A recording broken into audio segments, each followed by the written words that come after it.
पे आज आम कोड 6 प्रीवियस क्वेश्चन सब डिस्कसन करवा ठीक अच्छे जोटा कि 2021 क्वेश्चन ठीक अच्छे। कोड 5 तो तुमने देखी सारी जो मैंने न देखी सारी बर्तमान अच्छी डिस्क्रिप्शन लिंक दि जाए कोड 5 तुम देखिपर ठीक अच्छे।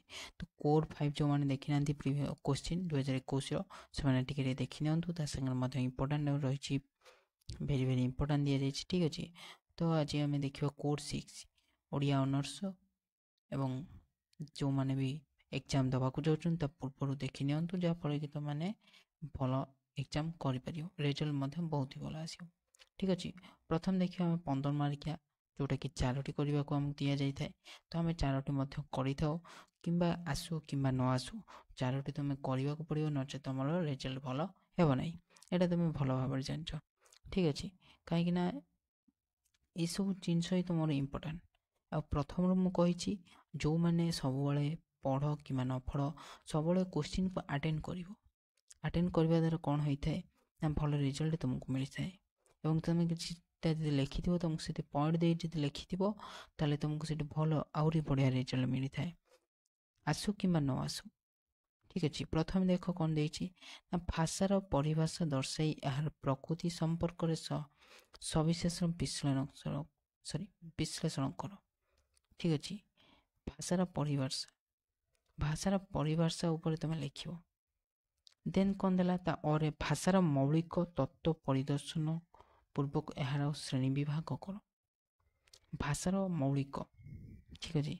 भाषार मौलिक कौन ताको लिख देन देख कौन देला देख गोटे क्वेश्चन और गोटे दौर तुम इजिली कर प्रोब्लेम ना देन कौन देला 2 नंबर ना भाषार दैवी उत्पत्ति सिद्धांतर सपक्ष और विपक्षवादी मतवाद संपर्क विचार कर यहाँ टी देखी जाइए भेरी भेरी इम्पोर्टाट एवं कौन देला सहित भारतर विवर्तन सिद्धांत अधिक तत्वनिष्ठ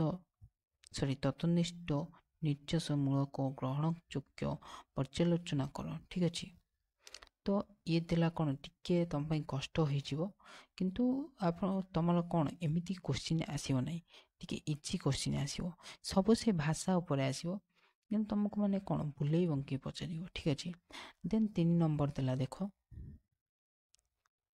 पश्चिमांचल कथित ओडिया भाषार वैशिष्ट्य चमत्कारिता संपर्क आकलन कर ठीक अच्छे।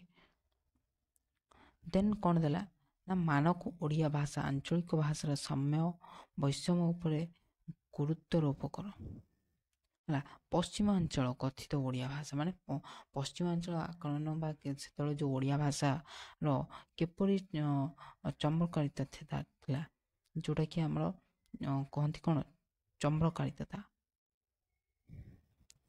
चमत्कारिता जोटा थिला सेटा किपरि थिला से संपर्क तुम 15टा लिख माने 15टा पॉइंट दे लिख ठीक अच्छे। 4 नंबर देला कौन देला ना इंग्राजी भाषार बहुल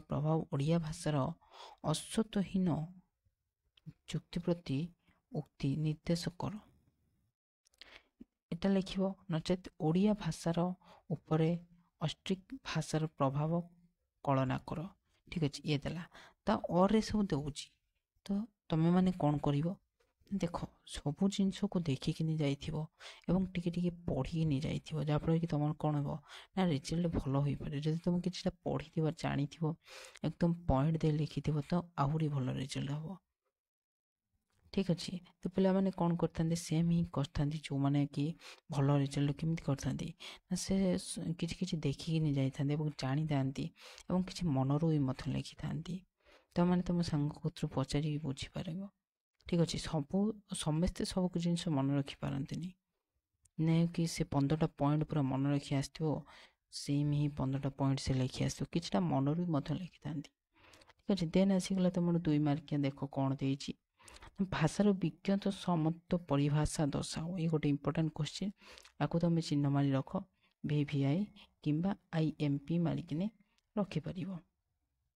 देन कौन देला ना संकेत चिन्ह इंगित कहानी चित्रगत सूचना कहीं भाषा पदवाची नुहे ସେଟା ଲେଖିବ। ଗ ଦେଖ କ'ଣ ଦେଲା, ଭାଷା ଧନକୁ କିପରି ଅର୍ଜନ କରିବାକୁ ପଡ଼େ। ଦେନ୍ ଘ କ'ଣ ଦେଲା ନା ଯେକୌଣସି ଜଣେ ଓଡ଼ିଆ ଭାଷାବିତ୍ଙ୍କ ଭାଷା ସମ୍ପୃକ୍ତ ମତ ଉଲ୍ଲେଖ କର। ଏଇଟା ବଢ଼ିଆ କୋଶ୍ଚିନ୍ ଦେଇଛି, ଏଇଟା ବି ମଧ୍ୟ ଆସିଥାଏ ବାରମ୍ବାର, ତୁମେ ଟିକେ ଦେଖି ଯାଇଥିବ। ମୁଁ କ'ଣ ଦେଲା, ଟିଫିନ୍, ସାର୍ଟ, ଚେୟାର, ଶୁଦ୍ଧ ଓଡ଼ିଆ ଶବ୍ଦ ଲେଖ। ଟିଫିନ୍ର ଓଡ଼ିଆ କ'ଣ, ସାର୍ଟର ଓଡ଼ିଆ ଚେୟାର, ଇଏ ଏତେ ଆସିନଥାଏ, ଫିର୍ ବି ଟିକେ ତୁମେ ମାନେ ଦେଖି ଯାଇଥିବ। ଦେଖ ତାପରେ କ'ଣ ଦେଲା, ଚ ଦେଲା, ଦୁଇଟି ଦ୍ରାବିଡ଼ ଶବ୍ଦ ଲେଖ। ଛ କ'ଣ ଦେଲା, କାତନରାଟି, ପଲଟଣ, ଗାର୍ଜନ ଶବ୍ଦ କେଉଁ ଭାଷାରୁ ସୃଷ୍ଟି। ଏସବୁ ଜିନିଷ ତୁମେ ତୁମେ ବହି ଭିଡ଼ିଓ ପଛେ ତୁମେ ସେଇଠୁ ପାଇପାରିବ।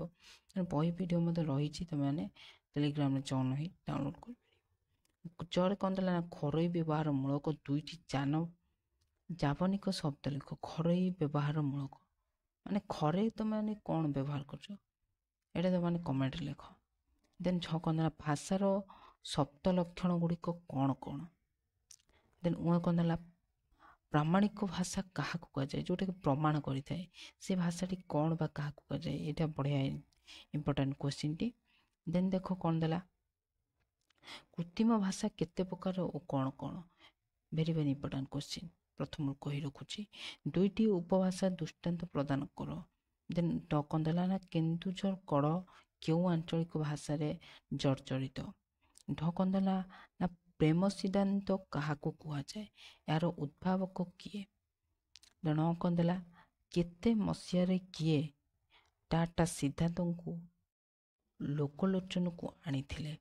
ଏସବୁ ଦେଇଥିଲା କୋଶ୍ଚିନ୍ ସବୁ। ଆଦେହରୁ ଯେଉଁ କିଛିଟା ମୁଁ କହିଲି ତାକୁ ଟିକେ ଭଲ ଭାବରେ ଦେଖିବ ଏବଂ ତୁମେ ଟିକେ ଭାଷା ଉପରେ ଟିକେ ଦେଖୁଥିବ, ଭାଷାର ବିଜ୍ଞାନ, ଭାଷାର ପରିଭାଷା, ବୁଝିପାରୁଛ, ଭାଷାର ଇଂରାଜୀ ଶବ୍ଦ କେଉଁ ପ୍ରକାରର, ବୁଝିପାରୁଛ। ତ ୟାକୁ ସବୁ ଭଲ ଭାବରେ ଟିକେ ଦେଖିକିନି ଯାଇଥିବ, ଠିକ୍ ଅଛି। ତ ଆଗକୁ ମଧ୍ୟ ଆମେ ବହୁତ ସାରା କୋଶ୍ଚିନ୍ ମଧ୍ୟ ଦେଖିବା।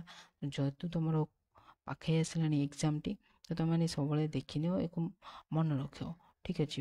ପଏଣ୍ଟ ଦେଇକି ସବୁବେଳେ ଲେଖିବ। ଆଜି ପାଇଁ ଥିଲା ଏଠି ଭିଡ଼ିଓ। ଆଶା କରୁଛି ଆପଣଙ୍କୁ ଭିଡ଼ିଓଟି ଭଲ ଲାଗିଥିବ। ଆଗକୁ ଭିଡ଼ିଓ ଯଦି ଭଲ ଲାଗିଥିବ ତାହେଲେ ଭିଡ଼ିଓକୁ ଲାଇକ୍ କରିବେ, ଚ୍ୟାନେଲକୁ ଏଇଭଳି ଆଗକୁ ଭିଡ଼ିଓ ଦେଖିବା ପାଇଁ ଚ୍ୟାନେଲକୁ ସବସ୍କ୍ରାଇବ୍ କରିବେ। ଜୟ ହିନ୍ଦ, ବନ୍ଦେ ମାତରମ୍।